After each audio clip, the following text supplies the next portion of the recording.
TV, pues como sabemos, hay este caso en la Corte, en la Comisión Interamericana de Derechos Humanos. Pues hubo una demanda presentada por APRODE, cuando no APRODE, pues contra los comandos Chavín de Huántar. Y hay este informe reservado, no se sabe exactamente, pero según el diario Correo, pues el informe 12.444 indica que, comillas, Chavín de Huántar es una operación en la que se ejecutó extrajudicialmente a los terroristas, concretamente a 3 terroristas. Al ser una ejecución extrajudicial, los comandos deberían ser juzgados en el fuero común. Y en las recomendaciones de este informe se diría que se indemnice íntegramente a los familiares de los terroristas y se sancione a los responsables en un proceso ordinario. Bueno, estamos con Juan Jiménez Mayor, el doctor Juan Jiménez Mayor es viceministro de Justicia, para hablar de este asunto. Señor viceministro, buenas noches, ¿cómo le va? Buenas noches, Jaime. Bueno, este es el tenor entonces de este informe, aunque es un informe reservado, usted me va a decir que no puede decir nada. Bueno, en realidad, quien dice eso es la propia Convención Americana, ¿no? Que plantea que este proceso, hasta el momento que la Comisión determine si hace o no público el informe, es reservado. Lastimosamente, estamos sujetos al propio Pacto de San José, que dice que esto es así. Pero lo que sí podemos decir es que el Perú ya fijó posición.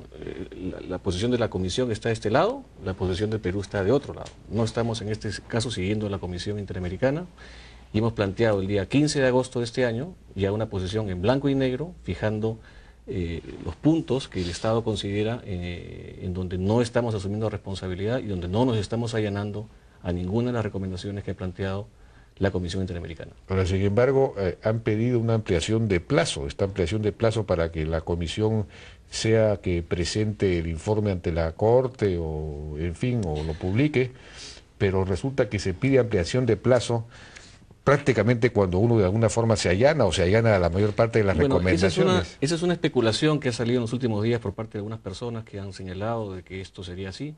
Yo quiero negar categóricamente esto. Cuando se han pedido las ampliaciones de plazo, expresamente se ha señalado que esto no implica reconocimiento alguno de ningún tipo de responsabilidad, y lo que se ha señalado básicamente es que lo que queremos es que, dado que estamos en un nuevo gobierno, evaluar los temas y ver de qué manera el Perú estudia mejor. No solamente este tema, se ha pedido la ampliación en todos los temas que están con plazos a vencerse.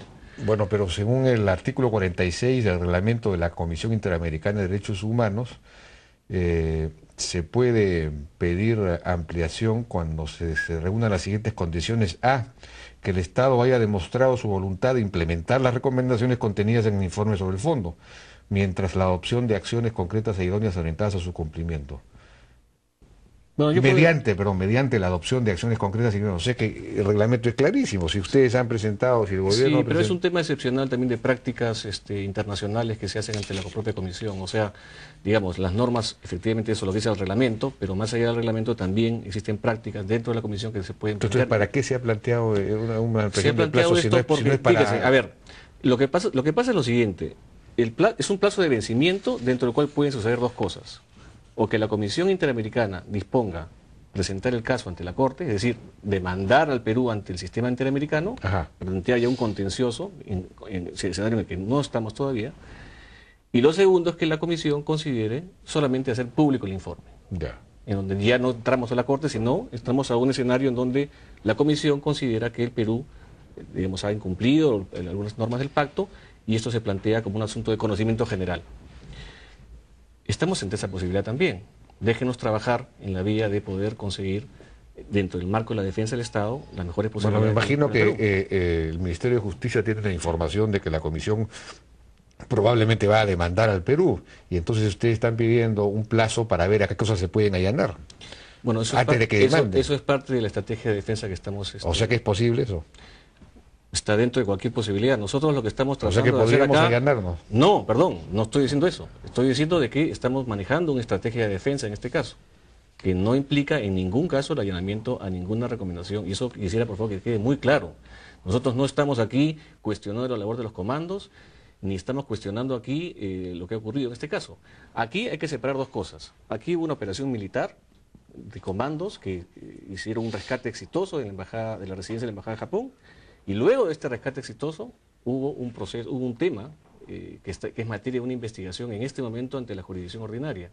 Hay un proceso judicial que se está siguiendo contra 4 personas que están siendo, digamos, procesadas por supuestas ejecuciones extrajudiciales. Es el señor Vladimiro Montesinos, Nicolás de Bari Hermosa Ríos, el señor Guamán Escurra y el Jesús Zamudio.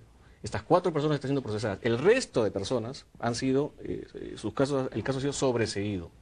De tal manera que la posición nuestra, la posición del Perú en este caso es que el caso se mantiene solamente contra estas 4 personas que están en este momento juzgadas. Ahora, si el Perú no se va a allanar, y esto de modo tal que probablemente la Comisión acuse al Perú ante la Corte, ahí se va a dar un proceso. ¿Qué pasa si el Perú pierde ese proceso? Entonces vamos a tener que indemnizar, primero juzgar a todos los comandos y luego indemnizar a todos los familiares de los terroristas. No necesariamente, o sea, el Perú... Yo he escuchado esta tarde algunas opiniones donde señalaban que lo mejor para el Perú sería someter este proceso ante la Corte Interamericana, es decir, dejar que el caso vaya a la Corte. Yo creo que la posibilidad o el trabajo de cualquier abogado defensor es lograr que el caso no vaya a un contencioso. En este caso no se está planteando eso. Nosotros creemos que tenemos las razones suficientes para que este caso no vaya a la Corte Interamericana y lograr que efectivamente el caso no transite por este tránsito. Pero ¿con qué argumentos? Ya los argumentos pasaron, la hora de los argumentos ya pasó, porque ya la comisión llegó a un dictamen final. La comisión puede con ese dictamen no necesariamente someterlo a la Corte. O sea, quiero ser claro, hay dos posibilidades. Bueno, pero para que no lo someta, el Perú va a tener que allanarse a algunas cosas. ¿No es cierto? Entonces, mire, ¿a qué cosas se podría allanar el Perú? Hay un tema que está vinculado, por ejemplo, a que se dicten cursos en materia de derechos humanos a personal militar. Ese es un tema que se viene dando en el Perú hace 10 años.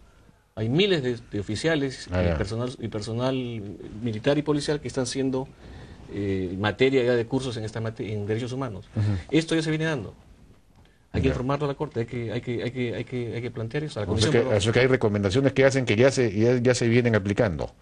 Eso se refiere usted. Yo prefiero no afirmarlo en esos términos porque tenemos un tema de reserva en este caso. Pero yo quisiera decirles, por ejemplo, que si se diera el caso, tenemos esta posibilidad, ¿no? Bueno, en realidad este caso podría ser la gota que rebalse el vaso, ¿no? Pero la cantidad de casos que tiene el Perú ante la Corte Interamericana vinculados a la violencia política, en los cuales los familiares de los terroristas reclaman juicios y reclaman dinero y reclaman... Es una cosa que ya francamente, este es un caso ya pues, paradigmático, ¿no? Que expresa claramente la inaceptabilidad de estas cosas. Bueno, eso es un punto de vista. Lastimosamente el Perú efectivamente es el país más denunciado ante el sistema interamericano, ¿no?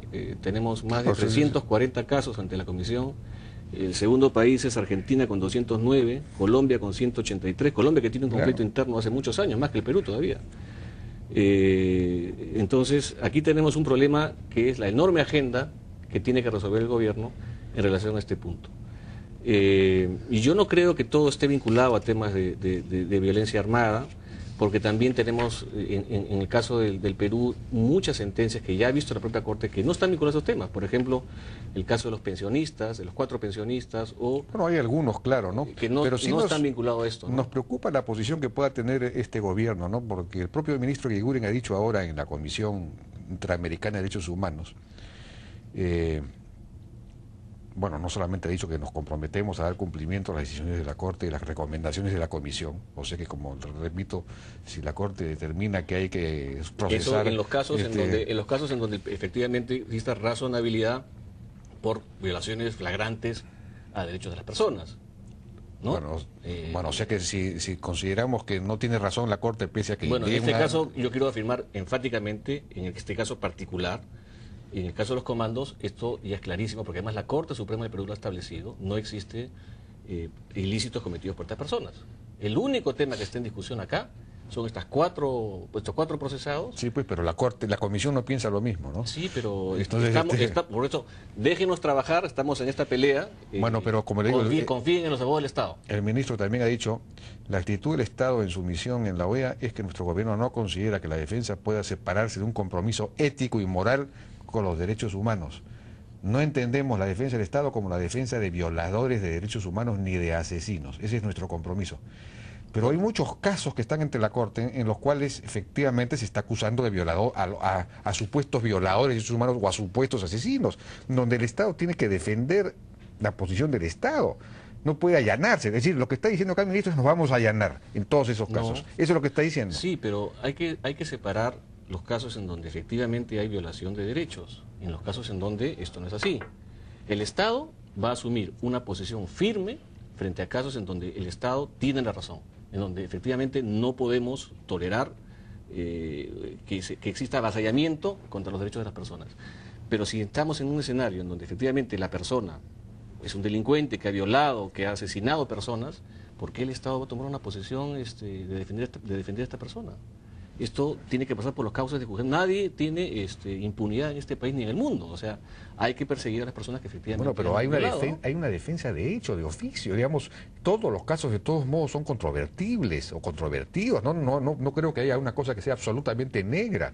Y el Estado tiene la obligación de defender, digamos... Y en eso estamos, Jaime. O sea, pero no de ganarse en todos los casos, como se hizo durante el gobierno de Alejandro Toledo. Estamos en otro gobierno, la posición aquí es firme, de defensa de los intereses del Estado. Los abogados del Estado estamos trabajando en este punto y, por favor, yo quisiera que la comunidad, que la ciudadanía esté tranquila, que estamos haciendo nuestro trabajo. Bueno, no sé, hay la sospecha de que aquí, bueno, que todos estas ONGs que de alguna manera patrocinan a estos familiares de terroristas, finalmente tienen una participación, una comisión por estas indemnizaciones que se ordenan en favor de los terroristas, ¿no? Entonces hay esta industria en buena cuenta. Bueno, pero nosotros estamos en el Estado ahora y nosotros en el Estado defendemos los intereses del Estado. El propio procurador del Estado, de su gobierno, el señor Salgado, tiene una ONG de derechos humanos también. Me pregunto si no hay un conflicto de intereses ahí. En absoluto. Él es procurador y él no tiene ninguna actividad relacionada o ajena a su actividad como defensor del Estado. Eso con toda seguridad. Bueno, pues vamos a ver, ojalá que sí sea. Muchas gracias, señor viceministro, por su participación. Fue Juan Jiménez Mayor. Vamos a una pausa, regresamos con el doctor Ernesto Álvarez, vicepresidente del Tribunal Constitucional. Luego vamos a estar con Liliana Rojas Suárez. Ella es economista, investigadora principal del Center for Global Development. Vamos a hablar de la crisis europea y las decisiones que se han tomado ayer sobre el manejo de la crisis europea. ¿Van a resolver el problema o no lo van a resolver? Con ella vamos a regresar más tarde.